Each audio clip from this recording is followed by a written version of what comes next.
2005, two brothers hit the road to chase demons and fight monsters.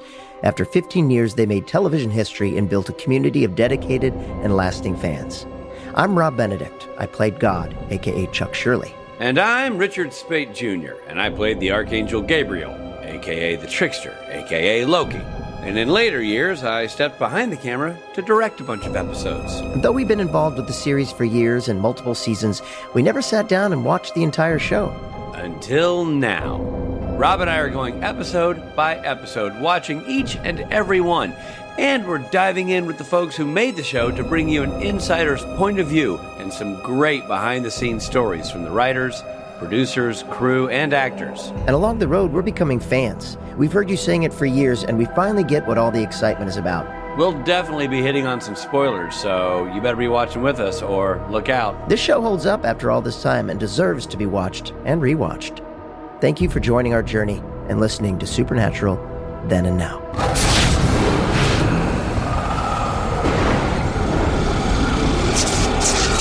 Hey everybody, it's Rob Benedict. And Richard Spade Jr. And we're talking about Season 4, Episode 5, Monster Movie. Which, by the way, if you say it like it's written on a script, it's 405, which reminds me of the freeway in Los Angeles, California, the 405. Yes.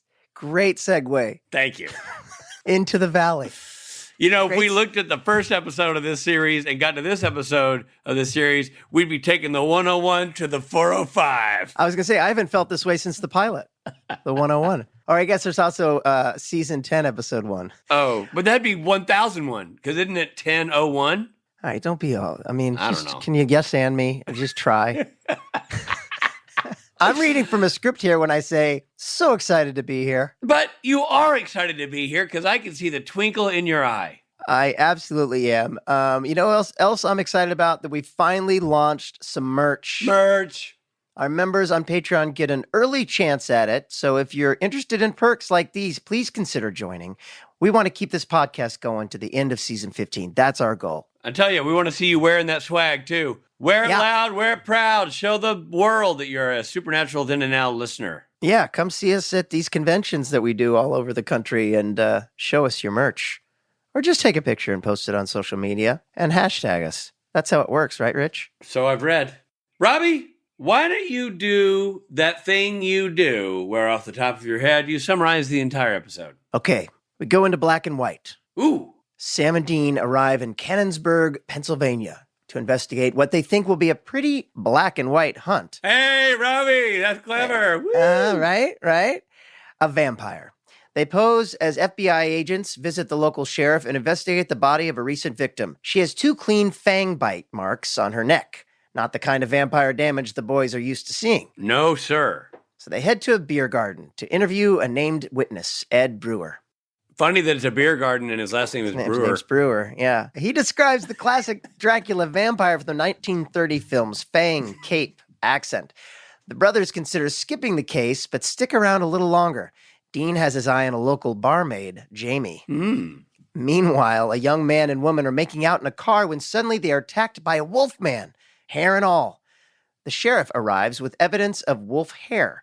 Sam makes the blunt observation, this is stupid. Back at the beer garden, Dean is making plans with Jamie. Damn right he is. Yeah. The brothers hear that the night watchman at the museum is called in, confused about the delivery of a sarcophagus. As the watchman is on the phone, the ancient crypt opens and a mummy comes out and kills him. Sam and Dean go to investigate the scene of the crime and find out that the sarcophagus is from a prop house. May I say that mummy is very cool looking? Like, just from a makeup and hair standpoint, or, I guess no hair, but it's well done. Yeah. And Dean hurries back to make his date with Jamie. When he gets there, she's cornered by Dracula. Dean fights Dracula, saving Jamie, but in the process, rips off Dracula's ear. Yeah. Sam and Dean conclude that they're dealing with a shapeshifter. Maybe that's why Dracula always wears a cap, to protect his ears. That's what it is. It keeps his ears on. Sam suspects Ed and goes to investigate. Dean and Jamie talk and end up kissing, only to be interrupted by Jamie's friend Lucy. The 3 of them are having a drink when Dean realizes he and Jamie have been drugged and that Lucy must be the shapeshifter. Dean comes to and he's wearing lederhosen and is strapped to a table in a scientist's basement, similar to the scene from Frankenstein. Dracula appears. tells Dean this monster movie will end differently and he will be victorious. Suddenly, Dracula is interrupted by a pizza delivery. Dracula takes the pizza to Jamie to have dinner. While he is explaining his backstory to Jamie, Sam arrives, breaks into the house, and rescues Dean. The brothers battle Dracula, but Jamie ends up firing the deadly shot from the pistol with silver bullets. Jamie and Dean share a kiss and say goodbye. Hey, question. Yeah. Are we to believe that Dracula is also the mummy and also the Wolfman? Yeah, he's shape-shifting into all these different old-timey monsters because he's an old-timey monster movie fan. And so do you think that the actor who played Dracula, Todd Stashwick, do you think he was actually played that mummy? No, I doubt it. It didn't look like Todd. I mean, Todd's a bigger dude than that, I think. Yeah. Yeah. I got the sense they probably just had stunt guys come in and do that. So maybe they made Todd the hands of the Wolfman, but it seems unlikely. Right. I think they would have just had the stunt guys do it. And so he was Lucy too. The shapeshifter's also Lucy. Exactly. Yeah, okay. He was Lucy. And do you think that was Todd as Lucy? I do. That one I do think. It was cool. Well, Lucy made her jaw look all jacked up and then popped it back into place. I thought that was neat. Yeah, that was weird. So good. Such a good episode. Home run. You can see why people love this episode. I love the idea that, that they go into this genre and completely stick with it, committed to the end. Oh my God. There's so much that's great about this episode. It is so clever. Keep in mind, I know everybody's seen this and it's been talked about, but if you're imagine watching this in real time, Rob. The week before you watched some very heavy, hard-hitting supernatural episode, and now you're, wrapped up in your blanket ready for this week's episode, and on come those credits. You're like, what are we seeing? It's so dramatically different. It's such a departure, and it's so successful. It could have been such a turd. These are real risks this show took. Absolutely. You have no idea. And just to completely switch the genre, go full into this. I love the intermission and the closing, opening and closing credits, the music. The music's unbelievable. And how it's shot. Not just Bob Singer, who directed the lights off this thing. I mean, so good. So many shots. Face off. It's so clever. The wipes, the transitions. Bob was on his finest form for this episode. Yes. But also, I don't know how Sayers, did they decide, it's black and white, so we're going to light a certain way? Because it had a whole different vibe. You don't just, I'd love to know what Sayers' comment on this, but I don't think you just, shoot it like normal and flip a switch calling it black and white in the edit bay. I think you like this for black and white. You create a black and white vibe for this whole shoot. It had to be a whole thing that Sayers took on and that the gaffers and grips took on. It's a team effort to make this thing awesome. Yeah, and they must have. But yeah, you're right. And when they zoom in really. Yeah, that's sort of like that close out fade that goes into the circle thing. Yeah. Oh, which reminded me of Young Frankenstein, the takeoff on the they use all those tropes for that too. I mean, the Young Frankenstein, which is a Mel Brooks movie, a spoof of that monster movie genre, does all those same things. Same kind of wipes, same kind of close-ups and lingering moments on shadow play and all that stuff. I have to say, I've watched that movie so many times. I've watched that movie more than the actual movies it's pretending to be. Yes, 100%. So good. And we have to give a minute of a total respect to the actor Todd Stashwick, who was so great. So perfect. He just nails it. It's so great. I mean, he's just perfect in this whole experience, He's just unbelievable. Perfect casting. Todd's such an entertaining performer anyway. Yeah. And then he was able to deliver the very difficult job of being hilarious and then also heartbreaking and then also scary. Scary, yeah. So funny. So many funny bits. The pizza part, I gotta just say, I love that pizza part. Yeah. When he curls away, does it have garlic? Did you order garlic? Yeah. And then he's like, I have a coupon. It's just great. And then the moments that he chooses to not have the accent too. Yeah, those are great. And then the other thing is what we're talking about, that he'll do the dramatic flap of the cape around his face, but then have to jog away. Because he can't turn into a bat. Right. Yeah. It's so great. Well, let's get into it. We're already halfway into it, but let's get into it. It's time for we should do the Dracula. It's time for Rob and Rich review. We just turned into bats. I don't know. I hope. By the way, I hope Trey gives us a little creepy organ behind that. You know what I'm saying? Please. We should probably just take that and put it before what we just said because we just did our whole review. Didn't we? We're half baked. Okay. Now we're really into it. I want to get into thing. I know you loved this episode. I loved this episode. You'd have to be a monster not to like this episode. But I feel like you probably. I knew immediately watching this episode that you must have really connected to the Ed Brewer character. Am I right? Yeah, no, totally. Yeah. Do you know why? You know how I knew that? Why? Because he likes to sneak around in the dark and play with an organ. Did you wake up in the middle of the night last night and like, oh, yeah, this is good, and just write that down? That's good. That's good stuff, man. That was good stuff. Yeah, I did relate to him. Yeah, that guy was great too. That actor was awesome. He was great. It was great. Everybody, the main actresses of the story were great. Both the barmaids, yeah, and Dean, just horny as hell. Oh my God, he's the Rob Benedict of that show. It's true. Yeah, it's true. Yeah, he's. I love those little like character bits with both those guys. Like, oh my God, Dean's always hungry and horny. Yeah, man, it's really, really funny. Just well done all around.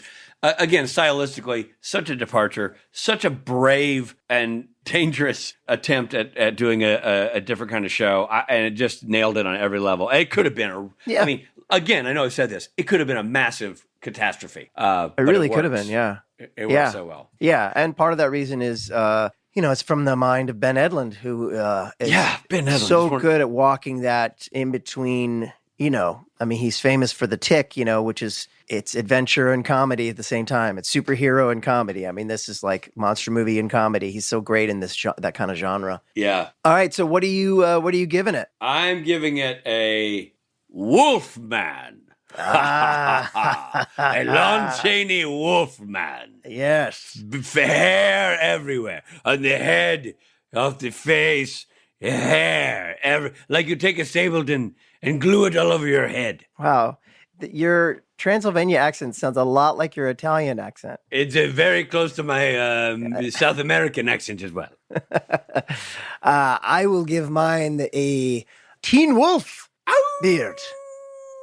The Michael J. Fox or the lame CW series version? The Michael J. Fox. Nice. Although there's also Teen Wolf 2 with Jason Bateman. But let's go with one. I'm going to go with the Michael J. Fox. The original Michael J. Fox Teen Wolf, which, by the way, was made before he made Back to the Future, but released after. Oh, yeah? I did not know that. But I'm going to give it that. And just a home run with this one. And a home run. Just can't say enough good things about it. Super fun. And it's the reason we love Supernatural. So great. Yeah. Oh, my God. Well, speaking of genius, which we are not. I don't think we were. Yeah, we are not. We are not. I'm just talking about, speaking of the genius that wrote this episode, we've got him on the episode today. It's Ben Edlund, our friend who created The Tick and has written and produced for such series as Angel, Revolution, Firefly, and Gotham. Plus, after that interview, we're going to have Jay Gruska, who's going to share some insights on the fantastic music for this. Yeah, we didn't even talk about that. The music is unbelievable. I'm so glad we have Jay, because it's, again, like the style of shooting, it's unlike anything the show had ever done before. Absolutely. Completely different style of score, and Jay just crushed it. Yeah, 100%. I can't wait to talk to him. But first, here's Ben Edlund.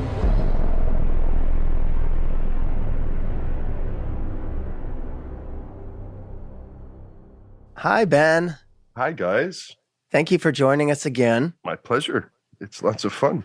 Yeah, this is a particularly great episode. And, again, iconic Supernatural episode, always in the top 10 of people's favorites. Are you a classic monster movie fan, or were you before you wrote this? Yes. Yeah. I mean, I was a subject. Is that it? I was subjected to them without any choice because of, in my region, it was Channel 56, Creature Feature. And that was 1 p.m. after you kind of navigated your personal schedule of the Saturday morning television options, which were cartoons, you get dumped into this world of candlepin bowling and golf until 1 p.m. This is the diary of a child raised by television. Right, sure. And then at 1 p.m., you had Creature Feature, in our case, which had a great cut opening with Godzilla, just blasting. The Creature Feature. Anyway, it delivered every Universal horror movie, every Hammer horror movie, all of the whole thing, which it put it into the fabric of what I felt like narrative was. So when we were playing around with that and we were starting to arrive at the idea of a full-on tribute to that sort of thing, I would say my understanding of and love for it probably pales in comparison to Bob Singer, who, just in terms of he took that ball and he just Forrest Gumped it right out of the arena in terms of when you look at how he directed it. Yeah. And you look at just these sort of moments of you get reminded of how much time they took to build up tension. And you see these shots that just crawl toward the museum or toward the car, that track a shadow. And it was a great sort of combination of trying to find in the tropes on the writing side, and then in the sort of the language of that particular channel of cinema. Right. Was it always by design to be shot in that way, in that manner? Meaning, was it in your script? It was this is a black and white episode. Yes. I mean, I think the concept was classic monsters. Essentially, the challenge had laid around in the writer's kind of room of can we do some kind of classic monsters thing that isn't stupid, that isn't just some spell makes them real, and they go, oh, it's the Mummy, instead, can it somehow be part of and come only from this universe and still. So that was a head scratching puzzle on a conceptual level that we started to solve. I honestly forget if it was me. Let's just say it was me. Let's do it. It must have been. It was Ben. I can't remember it being anyone else. No, but in terms of the particular linchpin solution, which is can we have a deranged shapeshifter who wants to live in that world, who is the person creating the tribute in real life? And then Supernatural is a show that really wanted to kind of push that edge of how far a tribute would go. And then does the entire universe fold around that tribute as it brings that story to the viewer, who in a later episode, I equated directly with God. So we bring this little tribute to you, viewer. But that sort of, that was the challenge. And then kind of doing that thing where you go through the POV of the villain, essentially. And he's a very successful villain in that he creates this whole little movie. If you really examine it, he's the weirdest and dumbest figment. Because he's just so much work. He's his own PA. He's his own roadie. Right. He's his own craft services. He's running around making a movie, and nobody's watching it except for the camera of Supernatural. Right. And we're according it tremendous respect, but apart from that, you would only get one little piece of it. You would get your sides for the day and then get murdered. You go and they'd be like, what was that? Yeah. Yeah. I mean, what I thought you did really well? And first of all, it's such a great episode. I mean, to echo what Rob said, it's just fantastic. From what you wrote to how Bob Singer shot it, it's just phenomenally well done. And how Todd played the main guy, the Dracula character. He was so perfect. Oh, yeah, so good. Satchwick was awesome. And that's what I was going to say is you gave that character that extra little third dimension of he was the kid you described, isolated by his dad, lost in that world. And so that's the world he brought to life. That's where he found peace as a kid. So that's where he now finds peace as an adult, even though what he's doing is dark. He doesn't see it as dark. He's like, I was treated like a freak. I was told I was a monster. So now I get to be the monsters I always wanted to be. It's just so well done. I mean, you feel your heart goes out to him in that sequence. It goes absolutely out to him in that sequence. I think that's also very much Todd, who just, it's great when someone sort of their laser locks on your target. in a sense. Mm-hmm. 100%. Well, you gave a great target. I mean, yes, I'm not evading praise. Far be it from me to evade praise. Yeah, that was part of a solution that made it acceptable. You had to believe in this guy to some degree. Somewhere there had to be a reality, a psychological reality to what he was trying to accomplish. And I thought that worked pretty well. The economy of like getting hit with a shovel by your dad. That's never cool. You know, the first time you hear the word monster, it's from your dad. Like very, you know, you're plucking very big, the bottom strings of the piano. Right. You're hitting the low notes, and it works to justify all of the theatricality. Or that was our attempt. Sorry. When you talked about Todd Stashwick, was Stashwick an offer, or did you guys audition Stashwick? Was he a friend of the show who got offered that job, or did he read for it? I know that he was like in that pool of people who, if he hadn't been used for a very tiny role and we were using him again, it was like the eyes were on him. But I don't recall specifically casting wise. He wasn't in my mind when I was writing. That's not necessarily a particularly good meter of whether or not he was, for example, in Kripke's mind or something. Right. There's so many funny elements to this episode too, like Dracula escaping on the scooter might be one of my favorite moments. Dude, that made me laugh. Yeah, I'm like, little what honk. Yeah. is that? That was a great after Black. That one, and I think there's a microwave ding from the Fight the Fairies episode. Just the ones when you can do a little sound effect after the cut to black and you get like a laugh. Yeah. Was it that? Was it on the? I don't know. Are we there yet? Have we seen that episode? I don't remember the microwave bit, but I know the scooter bit's hilarious. Yeah, the scene with the pizza guy coupon is laugh out loud funny. Isn't he amazing? Yeah, he's great too. He's like the pizza guy's great. So real. Like his sort of, I have no time for this, and this isn't like a thing I'm going to tell somebody about later. This is just getting in the way of my delivery. Yeah, it's so well done. It's such also because Todd doesn't let go of the Dracula thing. He's like, no. I have I love too that just you go all in with the genre. Like the intermission is fantastic. Oh my God, so great. And then even the closing credits. This shapeshifter has really changed the format of Supernatural, which I think is an interesting. Yeah, which was really fun. And the opening, I thought, was really effective in that way with the music. The music is really beautifully handled, of course. We're going to talk to Jay after this and Jay Gruska, Oh, good. And, talk about that. Yeah, it really is the other part of that. I'm glad that came up organically. Because the music is like really one of the very important sort of trunks of that tree growing up through and really creating all of the effects. Because every time we're in one of those slow approaches to the source of tension, it's the music that is taking us finally to that place that is the sort of the fullness of a tribute where you really feel like absolutely. Yeah, there's nothing in it where you're like, oh, yeah, this is a CW show. You know what I mean? It really does feel like... No, man, it's so clever. I mean, I know Rob just said it, but the opening credits, I mean, immediately you're somewhere else doing something else. It's just so awesome. No, it's so much fun. And, or that little flash, this was, I think, I'm not sure. It was Bob or possibly Phil or something, or it wasn't me. I know it wasn't me. Maybe one of the other fine editors there. But like when it goes the lightning flash and it goes from Pennsylvania to Pennsylvania. That's great. Yes. Yeah. Then you really know. I like that because it's like this. It's the opposite of the guy on the road who goes, "Don't go to that haunted house." Right. Like it's going like you're going to have fun.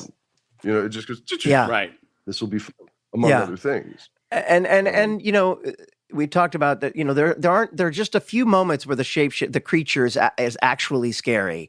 Well, one is where he shouts, you know, "Put on the gown" to the girl. And I thought that was terrifying. Yeah, it is. Yeah, really cool. Nice turn by Todd. Yeah, really scary and really interesting because it's also right at that moment where you're starting to feel for him. As we were talking about, it's like, it's in that period where we're going, all right, we're going to understand and humanize the element of this monster that can bring the audience in closer and make them kind of go like, oh, I can see the little kid in there. And then there's this like monstrousness. And, he's just so deranged. Like he's so hopelessly deranged. Yeah. Right. I would love to see your Yeah, I original know. script because I'd love to see how, because like, did you sort of keep that sort of character within the stage directions and things like that as well? The flavor of what this, what we're seeing in the black and white and and even the acting. I mean, yeah, I like all of the things, the pieces were there. Those turns were built into the scene. That was what I'm describing now is like post game going like, yeah, that play worked. Right. Right. And we got the ball where we wanted to get it. I really don't know why I would get involved in sports metaphors. But that's the way the play. That's the way the play was drawn up. Yeah. Exactly right. So it works. It works for me in my platonic world of sports. Platonic world of sports. It's all perfect and ideated. So that was built in as a strategy. And then, the fact that they were in a fake basement with paper mache walls and that he had put Dean into Lederhosen were all elements that I had, wanted this to be like, oh, he's creating every part of this. It's so great. I mean, it's so funny that he's suddenly in Lederhosen, and then when he goes for the handle, and it's like 30 seconds of him reaching for the handle. You go, really? What are you doing? What is anybody doing? And that gets interrupted by pizza. I know. And then the fact that the walls are easy to kick in because they're all just sets. Yes. Poor Sam was like a moose in a paper mache store. He was like everything he kicked would fall away immediately. Then he kicks his way through the door and he can't. Yeah. So that was there, but there to be unlocked for real. That was cool. Unlocked. It's very typical of the kind of thing that works very well on Supernatural. The kind of thing that to me is the vein I like to be in, which is comedy that you take so seriously for no reason, or like it's the seriousness with which you put it forth. Every aspect of the vision is actually very considered, but there's still this really dumb, it's a river of dumb. Yeah. But it's sort of mounted with this tremendous seriousness. And there's something about all of that I find really pleasing. And that was a really beautiful example of that form. And everyone operating at the top of their game, I think, in that moment to bring it forward. Well, it's like you said, you're going for the comedy, but the comedy is a house built on a solid foundation because it's the heart and the story are there. Like the jokes are great, but at no point do they overtake what we've discovered to be the underlying story of the episode. That's what makes it work. It's not just goofy for goofy's sake. I appreciate that. And it's crazy because you've also got I always think of this poor fellow. He was splendid and I'm sure he's doing fine, but I always think of him as not Ethan Hawke, but the guy who's the victim. He's so fantastic. Wait, which one? The organ player? The organ player who saw Todd in an unshot scene. He saw the shapeshifter kill somebody as Dracula. And so he did look like Ethan Hawke too. I was just like, oh my God, that was great. And he's so commits, but he's like both that weird guy you could meet in the bar, but he's so over the top that like in any other episode, he would have tanked it. No, that guy was great. And somehow in this suspension and in black and white and as this like, a Dracula medallion. Oh yeah, right. Yeah. No, that guy was great. Amazing. And that he, ends up playing an organ in a theater in his underwear. And this is part of, sort of the look at the shiny object audience kind of drawing the attention over here so that you're not seeing this like building suspense between these three quietly speaking people at a bar. Right. That had a tonal range that was really happy. We arrived at a happy place through everybody's, I think, excellence. Yeah. Because there's nuance in there that I would have dreamed about and wanted to see, or didn't even have in my plan that was delivered by other people. Can you imagine? Not me. Not me. This is a production question, but was it intended to air near Halloween? It ended up airing near Halloween. Was that on purpose? Yeah, or I think we shifted its order somewhat as we were to make it more of a Halloween airing, because it was very clearly sort of in celebration of the celebration of those ideas. So right. Yeah, and I remember because it was a kind of it's an early episode to be that whimsical and out of the box when you think in terms of the flow. Maybe I'm wrong in that, but that was like a nutty episode in a season that was building up to some very heavy Yeah. Right. And when you think in terms of the order of operations, like it carries some of the angst Dean has coming out of hell and some of the sense of rebirth or, a mission. And you're like, you have to carry that, which I was happy to have because it would have floated away without it in the context of the other episodes. But I think actually we aggressively put it forward in order to meet that Halloween, if I recall, only by a few episodes, but the effort was there to try and make it work so that we could capitalize on everyone's happy jack-o'-lantern feeling. That makes sense. Yeah. There's a camera revealing a banner advertising Oktoberfest, and it lists Happy Schnapps Combo as entertainment. And the Happy Schnapps Combo is a real polka band from Manitowoc, Wisconsin, I'm told. Is that how do we know this, by the way? Who the hell are the Happy Schnapps? They're a real polka band from Wisconsin. This is amazing. Are you aware of that? This is amazing. I can't help but hear the words you say, and now I function as aware of that. No, I was not aware of that. My personal guess is that comes from Jerry Wanick or John. Yeah. And it's because they're up there pretty close to. And Jerry's from Wisconsin. Gotta be. Yeah. So it just screams Jerry Wanick. Yeah. Where he's like, oh, well, it's got to be something on the banner. Let's, it's probably his band. Are we sure he's not in that band? He could be. We're not sure. Yeah. We are not sure. Nice move, Yeah, Jerry. exactly. Smooth. Thank you so much for your time, man. Always awesome. Cool. Thank you, guys. We'll see you again and we'll do it again. Yeah, it was fabulous. Thanks, Ben. All right. More later. Cheers, buddy. Just hold that thought. We're coming right back.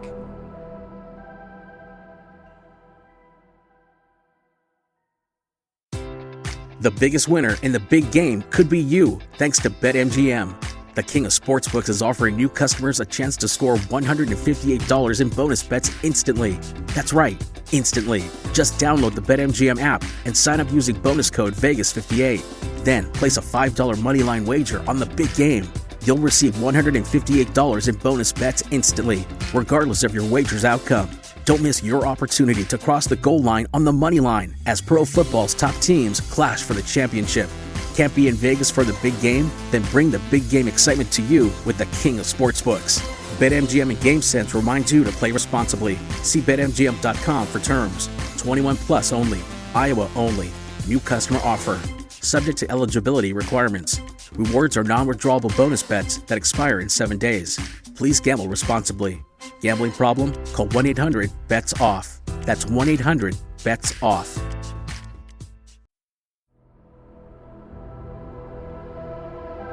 Hey, everybody. Thanks for listening.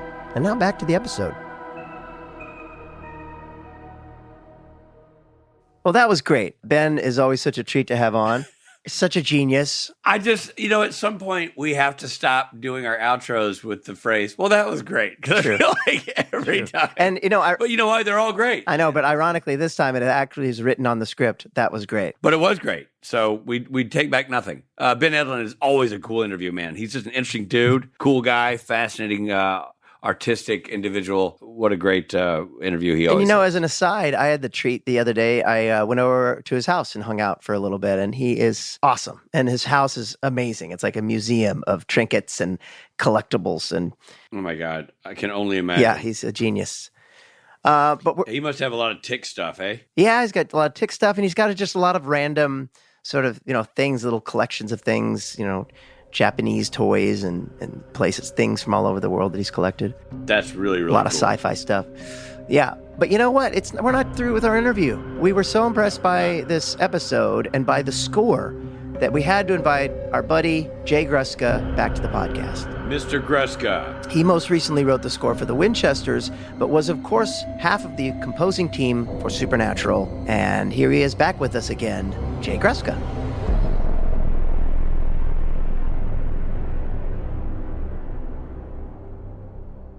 We're so excited you can be part of this conversation, man. I'm thrilled to do it because I don't know what season was this in? 4. Still one of the most memorable moments for me, just because it was so outside the realm musically, everything, the black and white aspect, and Bob doing such a great job of sort of capturing that. So the old horror films of the Universal. The look of it. And I did what I think a lot of composers do, having never written particularly in that style before. Hey, I'm just launching in. Does that matter? Yeah. Dude, this is great. No, this is great. Yeah. This is what we're here for. I sort of immersed for a couple of days in, the guys of that era, Wolfgang Korngold, Dmitri Tiomkin, Max Steiner, Bernard Herrmann. He did all the Hitchcock movies. Not quite the same as the Frankenstein sort of thing, but the tone of all that was, I just sort of listened for a few days, and then like anything, you just let that wash into you and use your voice towards it. But I did not see humanity for 8 days. Really? I did. And look, we're always given around a week, maybe 7-8 days on those scores. Yeah. But I would, on a normal score, see my family or have a meal with someone. Yeah. That wasn't the case in this. I am not surprised, man, because it's a complete reinvention of everything we'd ever heard out of you from the show. Yeah. Yeah, no, it's true. And I think that's what was thrilling. And I think you guys as creatives and actors and writers, I think you get it. Sometimes you get pushed into a little area and you discover some shit about yourself that you didn't know was there, and but it was just great fun. And I got to say one quick thing that was so cool. Kripke came, it was Bob who was very happy. He was very happy. But Kripke came to the playback, and he just turned to me, and I mean, I don't want to misquote him, but here's what I heard. I heard him say to me, "That is one of the best scores for TV show I've ever heard." Wow. And it just, I still get goosebumps, and I don't think I'm inflating that too much. No. And I'm pretty sure he was talking to me, but it was wonderful. The whole experience so great. was wonderful. What a great assignment for you as well.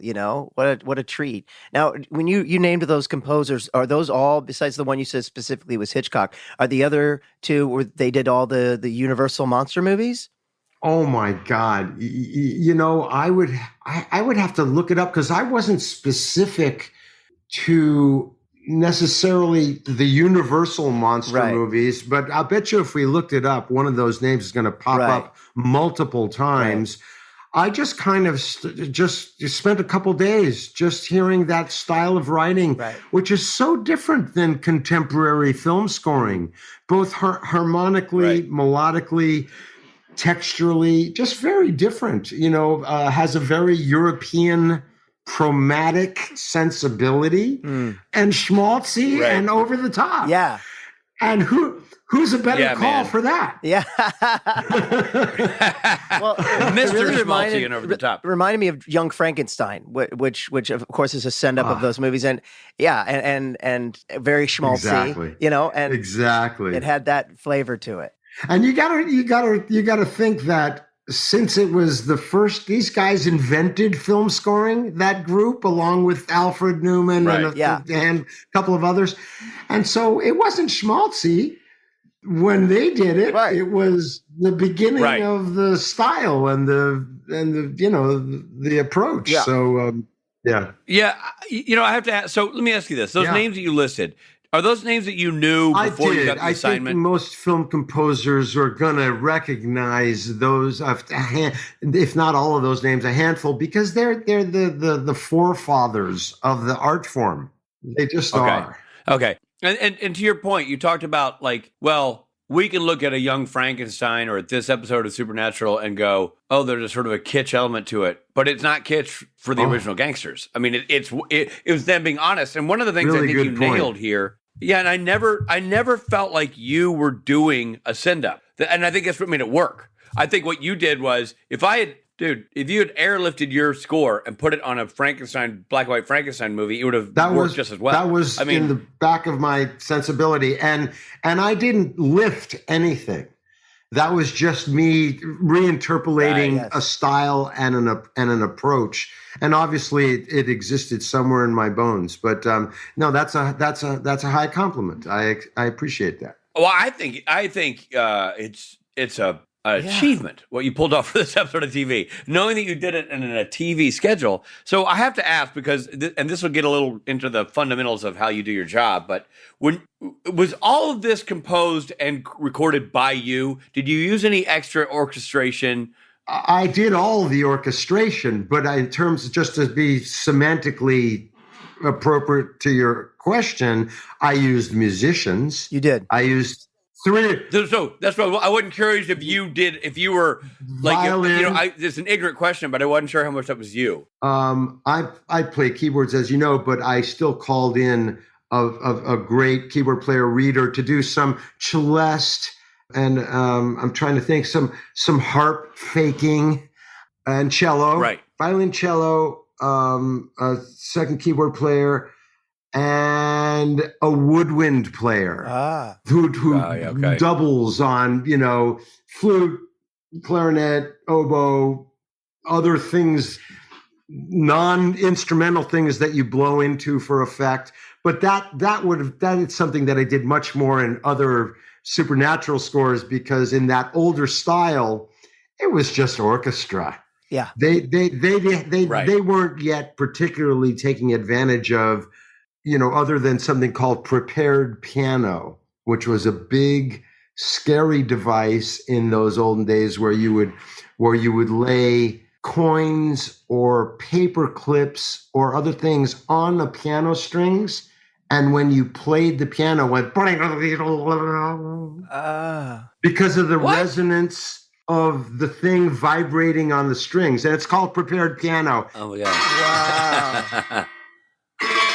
Oh man. Wow. You dude. some deep reverb. That's terrifying. The monster is there, Oh,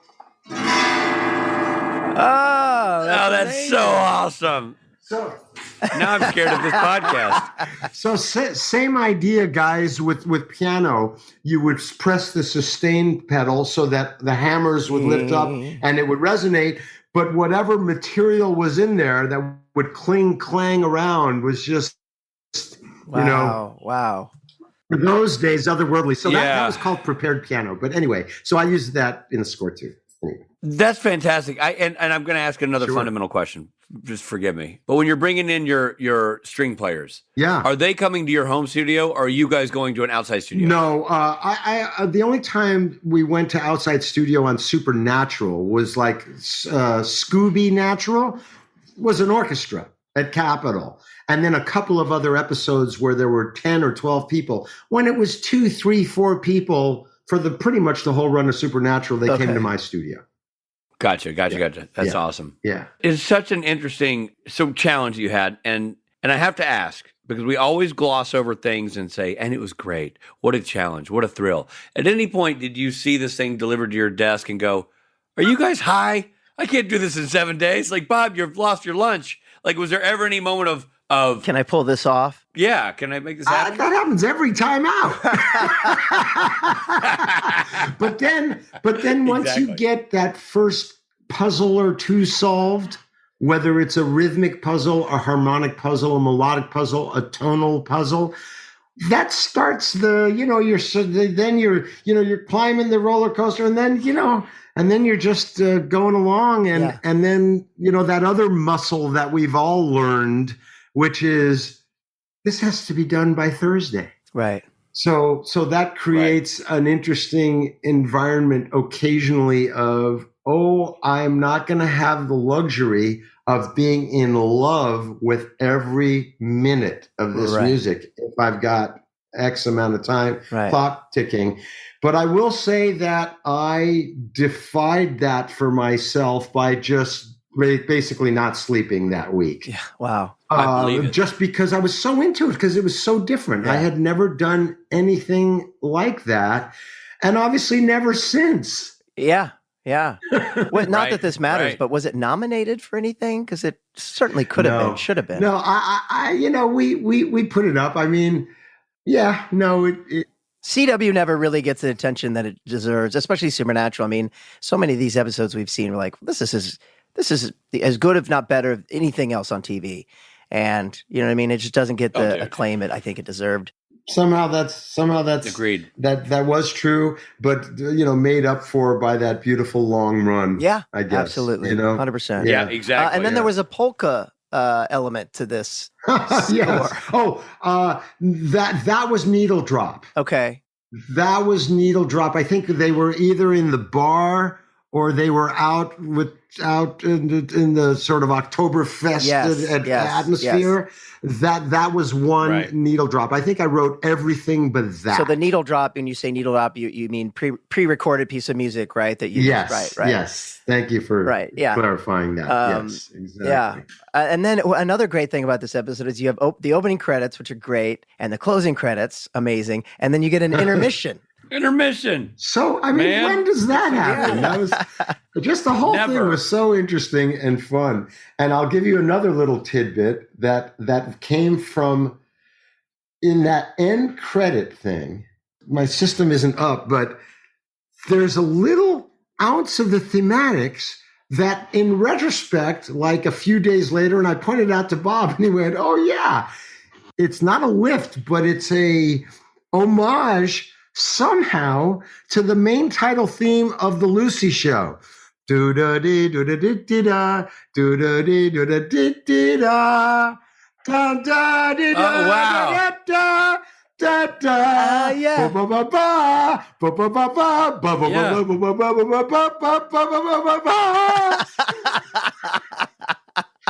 That's hilarious. You accidentally created that homage. Well, it's obviously not close enough to get sued. But that somehow, I don't know. That's where I drifted. A subconscious nod, perhaps. Exactly. Wow. Which somehow works awesome. too. It's all in that sort of era, and it's true. Yeah. And it's such a fun episode that way. It's not all just super serious. Oh yeah, no, I think. You guys said appropriately that I just tried to be, how like the rule is don't try to be funny with the music. Right. You sort of play it right and hope that so the whole combination of everything makes it keeps the tongue in the cheek. Yeah, I think that's a good point. As actors too, right. Rich and I played characters that did things that were funny, but our characters weren't trying to be funny. Exactly. Exactly. You have to play the seriousness. Yeah, they weren't in on the joke. Exactly. You have to play the seriousness of the reality of the situation for you or for whatever that character, no matter what that reality may be, Exactly. No, that's a great point. The music was not in on the joke. Right. And that could have ruined it. Right. Oh, it would 100% ruined it, because if we all spent, we being you guys doing the show, even Bob's direction. So you and Bob really were the two guys, you Bob, and Todd Stashwick, the actor playing Dracula, were the three people really switching gears, right? Like big time. So if Bob and you had spent a lot of time thinking about how clever you were, the whole episode would have shot the bed. I got to tell you, with the first images, when I saw it, just the look of it, and it wasn't even fully colored yet. You know how we always get almost the right cut when I'm working to it. I'm not hearing ADR. I'm not hearing, seeing just the finished special effects, but the look of it and just the lenses he used, you know what I mean? It was so inspiring for just like, wow, this is the era. So it sort of really, in some ways, made my job a little easier, You know what I thought was But that's really, like when you direct the show, Dick Spade. But seriously, we've done 2 or 3 now. We've never spoken since our Winchester's collaboration. Oh, yeah? No, we haven't. You're right. You're right. I know it's weird how that goes. But you're very kind. One of the things I thought Bob did that was that was just like nailed it was the transitions. You know, he would do those like or the period wipes. specific or wipes. that like super when I don't know what you call it, Rich, but like when the circle that goes in on the one on the face. Yes. You know, that reminded me of Young Frankenstein, which is it's a good reference because Young Frankenstein, unlike other movies that he did, Young Frankenstein, they really did try to recreate that like you did for this episode. And it's funny. They nailed it. They nailed it. Yes. I've heard him talk about it. Mel Brooks. And just, you know, he was such a big fan of those movies that it was literally a homage. Yeah. So, and they did those same transitions in that movie too, which takes you there. It takes you back to that and the black and white and all that. It's so good. That's still the greatest and funniest thing ever. Perhaps it's in my top 10 list of movies I could just watch over and over again. It's so. The Young Frankenstein? Yeah, you know, you bring up, I grew up, my parents showed me that movie and I watched it, you know, umpteen times after. How is it showing a modern kid that? I mean, does it hold up, I wonder? My kids loved it. You know, when we showed it to them when they were a little younger, and they loved it because comedy's comedy, right? I mean, sure, this... I don't know, man. I remember my parents showing me Some Like It Hot and me going... Mel Brooks is like, it's a different kind of comedy than Some Like It Hot. Okay, but are you going to show them History of the World Part 2? I saw that's coming out in theaters, and I'm like, I can't take my kids to see History of the World Part. I can't do it. Yeah, like, I don't know, but you know, I think this, you know, weird times. There's some. Yes. Remember what's her name pointing at the well-hungness of yes. No. Yeah. Madeline Kahn, another. She was so Madeline Kahn, a genius. Well, look, I mean, Jay, this is just such an unbelievable accomplishment, and it's funny. I think Steve arranged. Was like, we got to get Jay for this episode, and I always love having you on the show. But we had Ben Edlund, the writer. And then we had Jay, and I was like, wow, I hadn't seen it yet. Then I watched it, and I'm like, holy smokes. Like, it's the music takes a whole different role in this episode. It just takes a whole different role. It sort of steps out from the sidelines and is part of the main curtain call for the success of this one. It's really...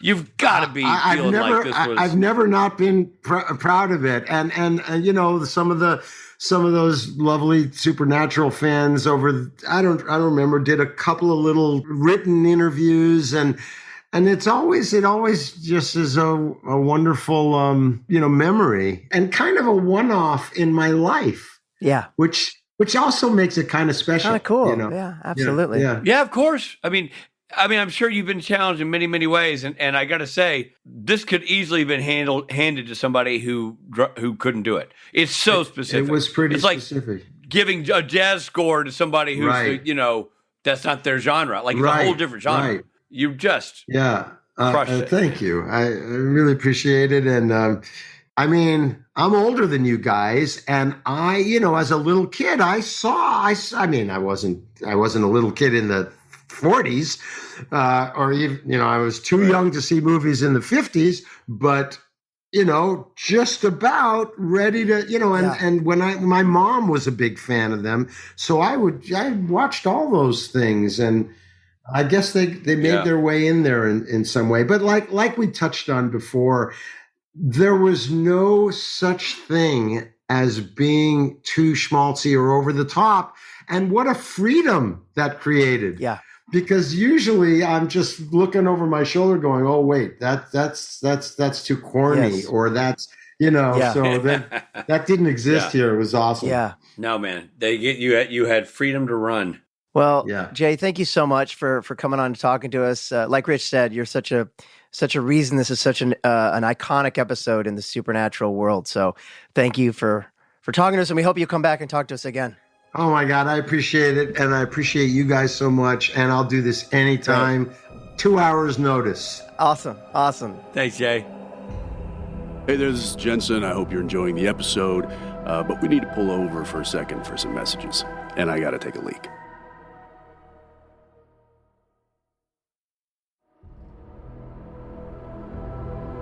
Thanks for supporting Supernatural then and now. And now, back to the show.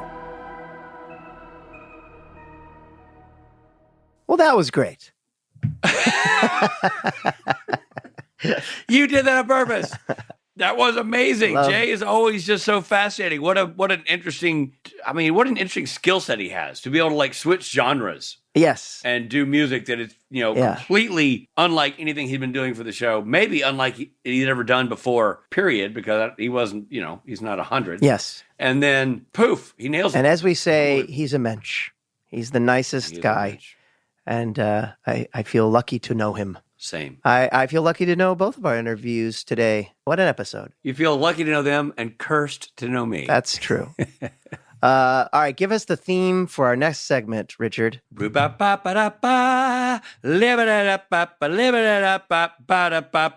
Mythology. Wow, you It's time Oh. for mythology. It was- We're gonna tell some myths and learn about them. That's why the ology's in there. It's time for mythology, and Robbie's gonna get us going right now. Ba-da-la-bop. wow, that's the brand new mythology episode. I can't wait to hear you sing it again, just like that. Same.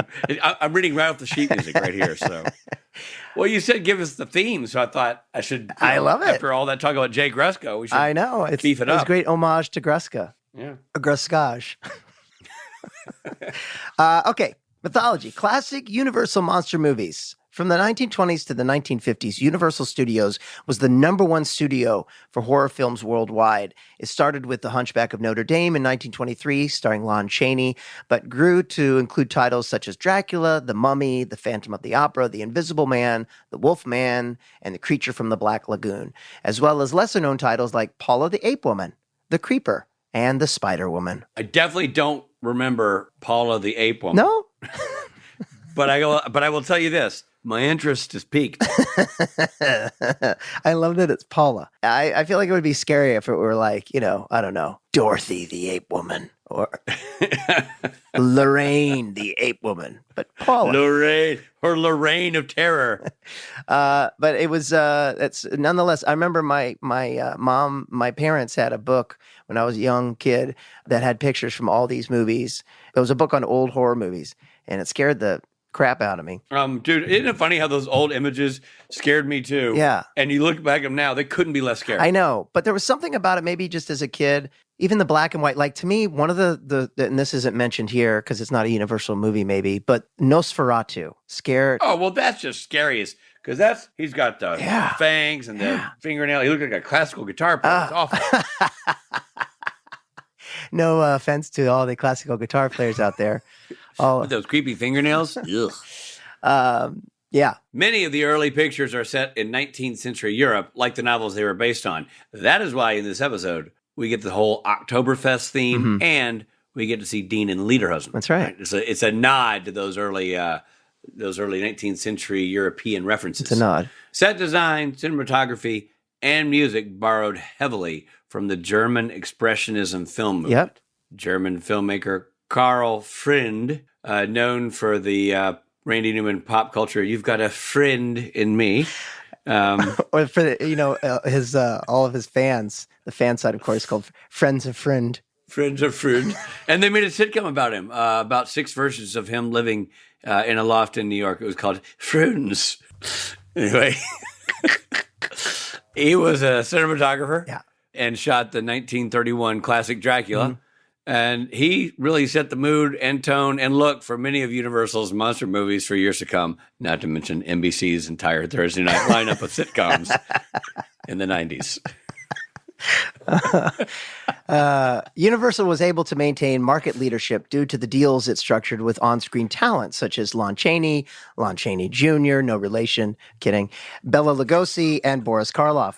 Many of the original film locations of these classic movies still exist at Universal Studios Hollywood. So get yourself a tour at Universal Studios Hollywood, a studio that brings movies to life before your very eyes. I started there. That was my first summer job after college. Yeah, you did. I worked at Universal Studios as the Wolf Man. Yeah, there you go. The Lon Chaney, like wearing a rubber suit and walking around. Couldn't make noise, but I could do this, which for people who can't see me, is just me raising my arms like I'm the Wolf Man and I'm going to attack. Like he's going to go And rawr, walk but he around. couldn't say anything. Yeah.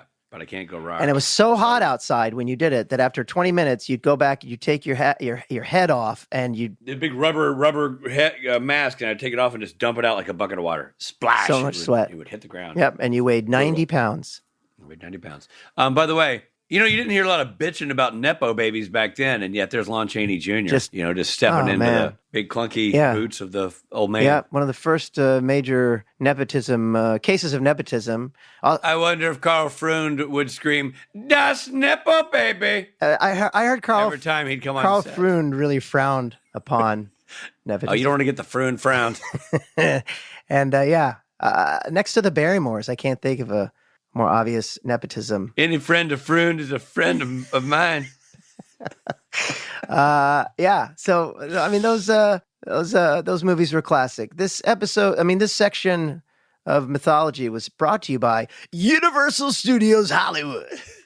Step into the movie making and want to come to life before your very eyes. Hey, Robbie, can you picture Lon Chaney and Lon Chaney Jr., like the father-son duo? I could not. can't. I can picture a Lon Chaney, but I don't know if it's senior or junior. Right. And I don't think it gets a lot of shoe leather, but that's kind of a trip that they both did the same thing. Yeah.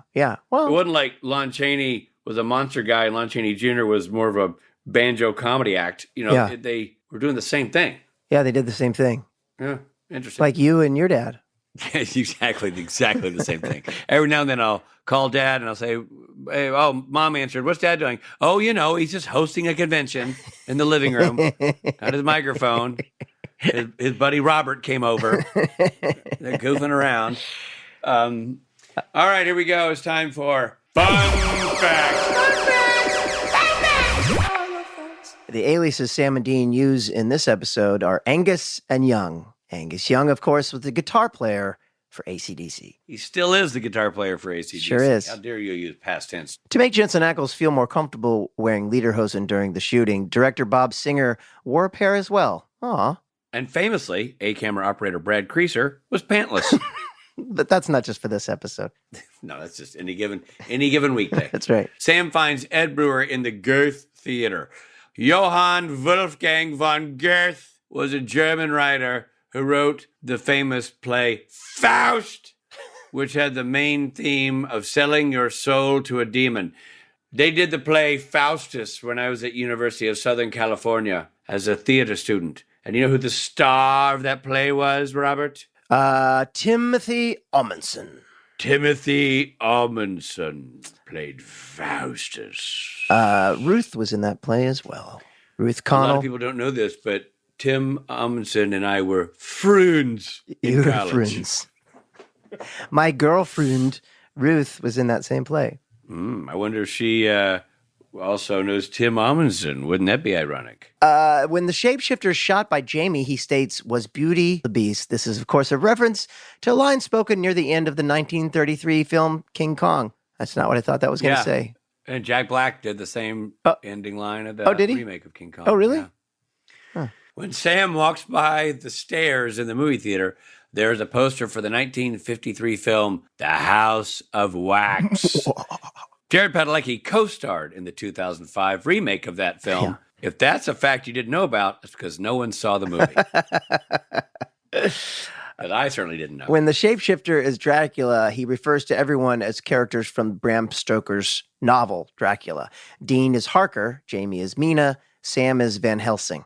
There's also a character named Lucy. What a fun-filled, fact-filled podcast this has been. Yeah, man, this is a great one. 2 interviews. Each one of those gentlemen can anchor a show on their own as an interview, and yet we got them both. We got them. And that's just fantastic. We got them both. We got so many fun facts and mythologies, and we had a good time doing it. And we hope you did too. We sure did. And anytime we get an opportunity to talk to Ben Edlund and or Jay Gruska, it's going to be a great episode of the podcast. But this was also a uniquely interesting episode in general. So super fun to pull it apart. This is some of our more fun facts and interesting mythologies as well. You know what I mean? Yeah. All right. We'll see you in the next one. Yeah, we will. This episode of Supernatural features Jared Padalecki as Sam Winchester, Jensen Ackles as Dean Winchester. Guest stars include the fantastic Todd Stashwick, Melinda Sward, I think? Melinda Sward, Holly Elisa, Holly Alyssa, and Michael Eklund. No relation to Ben Edlund. Right. Monster Movie was written by Ben Edlund and directed by Robert Singer. Editing by Nicole Bayer. Music by Jay Gruska. Executive produced by Eric Kripke and Robert Singer. This episode originally aired on October 16th, 2008. This episode of Supernatural Then and Now was hosted and executive produced by Richard Spade Jr. and Rob Benedict. Produced by Stephen Hine. Written by Stephen Hine and Haida Holscher. And edited and associate produced by Trey Booty. What's up, Betty? Music provided by Tim Wynn. This episode was recorded with the help of Sonic Fuel Studios. This podcast is from Story Mill Media. Follow the podcast on Instagram and Twitter at SPN Then and Now. Become a member of the podcast at www.patreon.com/SPN Then and Now.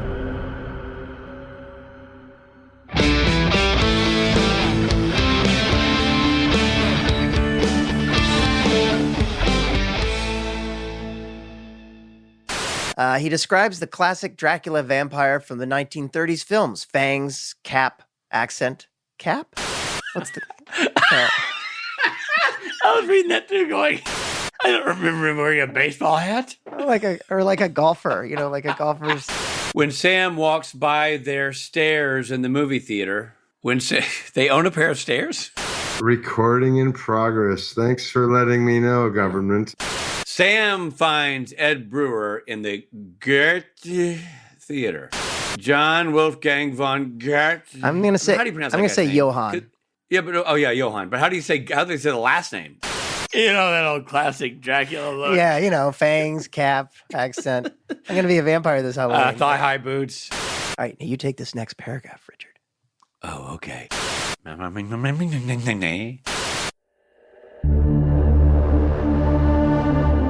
Story Mill Media.